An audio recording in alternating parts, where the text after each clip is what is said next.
Hello and welcome to Arts 24. Thank you for joining us here. Let's head to the Tate Modern Gallery in London, where a new exhibition pays homage to the life of Mexican artist Frida Kahlo. Frida, the making of an icon, displays her most famous self-portraits while also shedding light on the difficulties she endured in her life. The exhibition also features works by artists who were influenced by Frida Kahlo. Aurore Dupuis tells us more.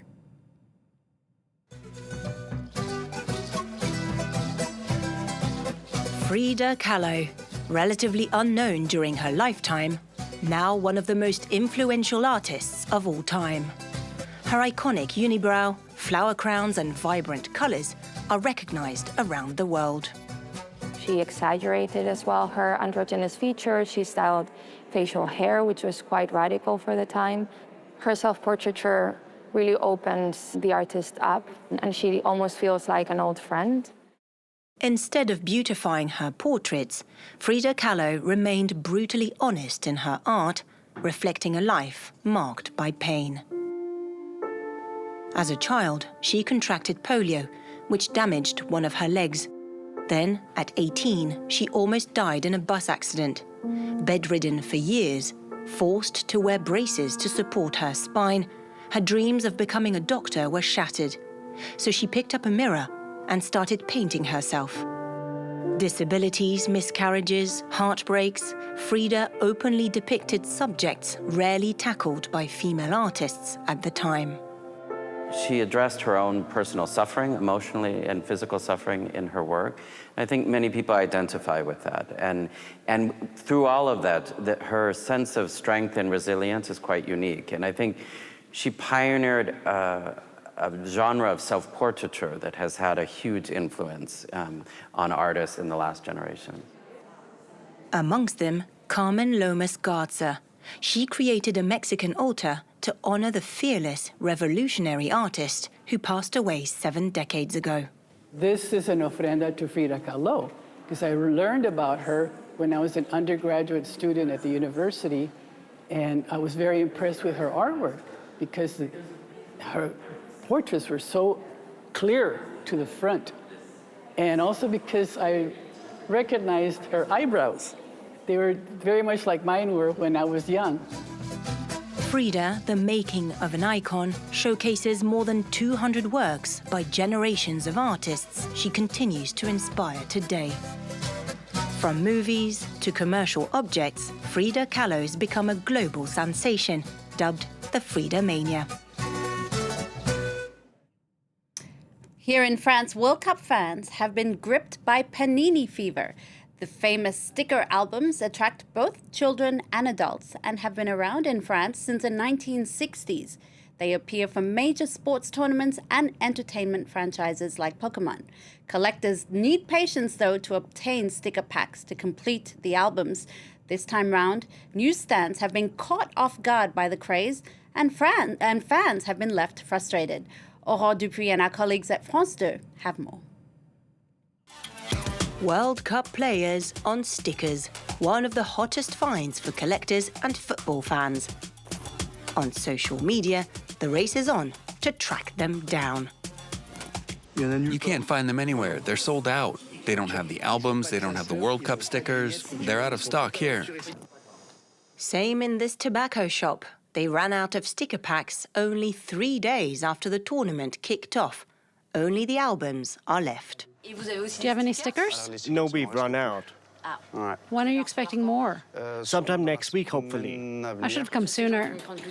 We might be able to buy some from people who might have some spares. Some stickers are rare, so people want them to resell them after the World Cup when prices are expected to skyrocket. This edition could become a prized item. It'll be the second to last World Cup collection from Panini, as it will lose the rights after 2030. Some customers buy boxes of them. Others take 10 packs, 20 packs at a time. I'm still waiting for an order I placed last Friday. Panini was founded by 2 Italian brothers in 1961, and the craze reached France in 1976. Since then, generations of football fans have spent every major tournament chasing the missing stickers to complete their albums. I'm only missing one now. My son will be happy tonight. It's for you, isn't it? True. To keep up with the surge in demand, Panini, which prints some of its stickers in France, has boosted its production. We're distributing in 150 countries around the world. Since early April, our 3 production sites have been running around the clock in 3 shifts. Each site produces up to 11 million stickers a day. The stickers are sold in sealed packs of 7. Fans never know what they're going to get. Completing a full album of 980 stickers can cost hundreds, if not thousands of euros. It's often referred to as the grandfather of modern African music. The genre Highlife first developed a century ago in the port cities of Ghana. Highlife is known for its danceable beats, jazzy horn sections, and lyrics which talk about everyday life. Its mix of colonial brass and traditional rhythms made it an anthem of West African independence. And now, after a long battle for cultural recognition, the genre has been added to UNESCO's intangible cultural heritage list. And artists want to ensure Highlife not just survives, but thrives. France 24's Olivia Bizot has more.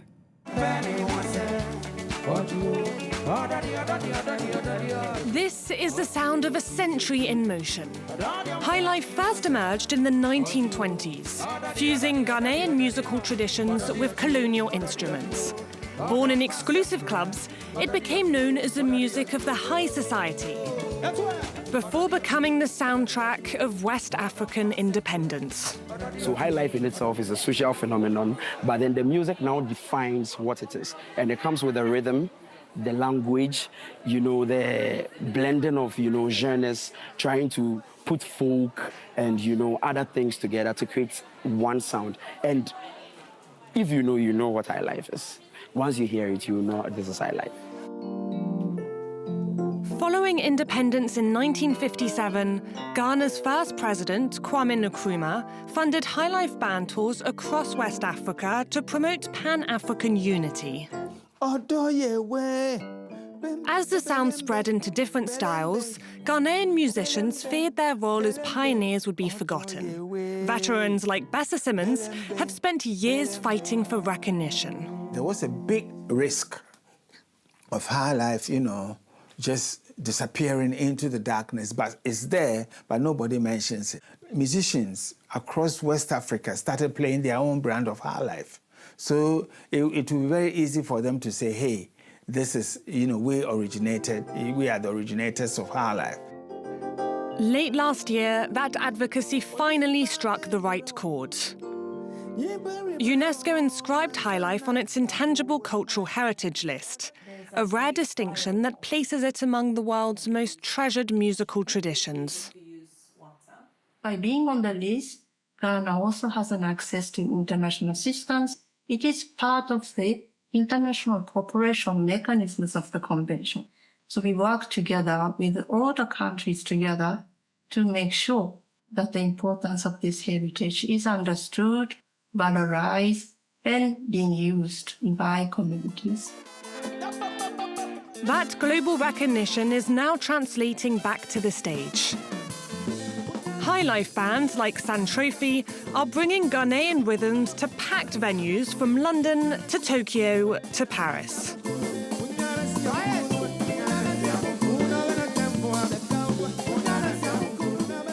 For a few hours, it felt like I left Paris, like I traveled thousands of kilometers. And now I really want to discover Africa. I want to go to Ghana right now. I'm taking the plane immediately. With its origins now officially protected, Highlife's framework continues to shape the continent's modern music industry, serving as a direct rhythmic blueprint for global hits in Afrobeats and Amapiano.